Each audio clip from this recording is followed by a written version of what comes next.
عرض کرتا ہے کہ میں نے ایک خواب دیکھا، خواب یہ دیکھا کہ میں ایک سرسبز وادی کے اندر ہوں، پھر میں اس سرسبز وادی سے نکل کر ایک بنجر میدان کے اندر جاتا ہوں۔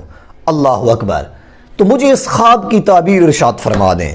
حضور نبی کریم صلی اللہ علیہ وآلہ وسلم آپ کے عظیم صحابی حضرت عمر بن خطاب رضی اللہ تعالیٰ عنہ، آپ نے ارشاد فرمایا کہ جس وقت اللہ کے نبی نے لوگوں کو دین اسلام کی دعوت دینے کا آغاز کیا تو لوگوں کا اسلام قبول کرنے کا مختلف طریقہ کار تھا۔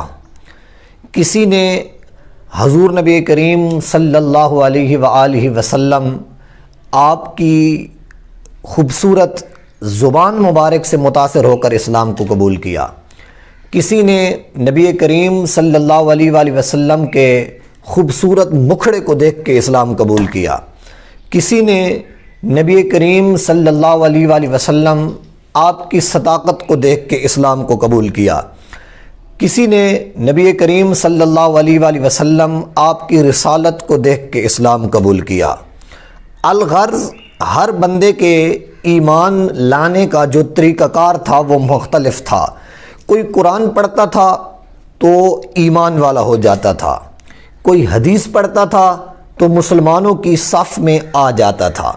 جس شخص نے بھی نبی کریم صلی اللہ علیہ وآلہ وسلم آپ کی ذات پر ایمان لایا، آپ کی ذات کو قبول کیا، اللہ اور اللہ کے رسول کی توحید و رسالت کو مانا، تو وہ شخص نبی کریم صلی اللہ علیہ وآلہ وسلم کے پاس چل کر آیا، چل کے آ کے اس نے اسلام کو قبول کیا۔ لیکن حضرت عمر رضی اللہ تعالی عنہ، آپ کی شخصیت کا یہ عالم ہے، آپ کی شخصیت کو اللہ تعالیٰ نے یہ خصوصی اعزاز بخشا ہے کہ نبی کریم صلی اللہ علیہ وآلہ وسلم نے دعا فرمائی۔ آپ نے ارشاد فرمایا کہ اللہم اعز الاسلام باحب ہذین الرجلین الیک بابی جہل او بعمر بن خطاب قال وکان احبہما الیہ عمر۔ حضور نے یہ دعا کی کہ اے اللہ، ان دو اشخاص میں سے، ابو جہل اور عمر بن خطاب میں سے تیری بارگاہ میں جو زیادہ محبوب ہے اس شخص کے ذریعے اس اسلام کو عزت عطا فرما۔ تو حضور کی اس دعا کے بعد حضرت عمر نے اسلام کو قبول کیا، آپ مسلمان ہوئے۔ ایک دوسری حدیث پاک میں ہے کہ راوی یہ کہتا ہے کہ اس دعا سے اگلے دن ہی حضرت عمر فاروق نے آ کے اسلام کو قبول کر لیا کہ ہر صحابی نبی وہ مرید رسول ہے اور حضرت عمر فاروق یہ مراد رسول ہے۔ اس کے متعلق کسی شاعر نے بڑا خوبصورت کہا کہ شور برپا ہے یہ مکہ تیرے بازاروں میں، اب عمر بھی ہے محمد کے طرفداروں میں، اور شامل لشکر اسلام ہوا جب سے عمر، کاٹ باقی نہ رہی کفر کی تلواروں میں۔ وہ عمر جس کو پیغمبر نے دعا میں مانگا، کتنا ممتاز ہے وحدت کے علمداروں میں، اور فقر وہ فقر کہ جس کا کوئی ثانی نہ مثیل، عدل وہ عدل کے ہیبت ہے ستمگاروں میں۔ تو حضرت عمر فاروق رضی اللہ تعالیٰ عنہ، آپ کی جو شخصیت تھی، اللہ تعالیٰ نے آپ کو بے پناہ صلاحیتوں سے نوازا۔ نبی کریم صلی اللہ علیہ وآلہ وسلم نے ارشاد فرمایا کہ ان جعل الحق علی لسان عمر وقلبہ، کہ اللہ رب العزت نے حضرت عمر کی زبان اور دل پر حق کو جاری فرما دیا۔ یعنی حضرت عمر وہ تھے کہ جن کی زبان اور جن کے دل پر حق جاری ہوتا تھا۔ حضرت عبداللہ ابن عمر کہتے ہیں کہ جب کسی معاملے میں لوگوں کی رائے مختلف ہوتی، یعنی ایک طرف تمام لوگوں کی رائے ہے، دوسری طرف میرے ابا جی حضرت عمر بن خطاب کی رائے ہے، تو قرآن جو ہے وہ حضرت عمر بن خطاب کی رائے کے مطابق نازل ہو جاتا تھا۔ یعنی جو بات حضرت عمر کے دل و دماغ میں ہوتی، جو بات آپ کی زبان پہ آتی، اللہ تعالیٰ اس کے مطابق اپنی قرآن کی آیات کو نازل فرما دیتا تھا۔ اب دیکھیں کسی بولنے والے کی بات فقط سند تک پہنچتی ہے، کسی بولنے والے کی بات فقط تصدیق تک پہنچتی ہے۔ کوئی بولتا ہے تو دلیل بن جاتی ہے، کوئی بولتا ہے تو شہادت بن جاتی ہے، کوئی بولتا ہے تو تحقیق بن جاتی ہے، کسی کا بولنا اصول بن جاتا ہے، کسی کا بولنا تفسیر بن جاتا ہے۔ حضرت عمر بن خطاب اللہ تعالیٰ نے آپ کو یہ شان دی کہ بولنے والوں کا بولنا زیادہ سے زیادہ برہان بن جاتا ہے۔ حضرت عمر اگر بولیں تو اللہ تعالیٰ آپ کے بولنے کے مطابق قرآن نازل فرما دیتے ہیں، یعنی آپ کی رائے، آپ کی سوچ، آپ کی فکر کے مطابق اللہ تعالیٰ نے قرآن مجید فرقان حمید کی آیات کو نازل فرمایا۔ تو آپ بہت بڑی شخصیت کے مالک تھے۔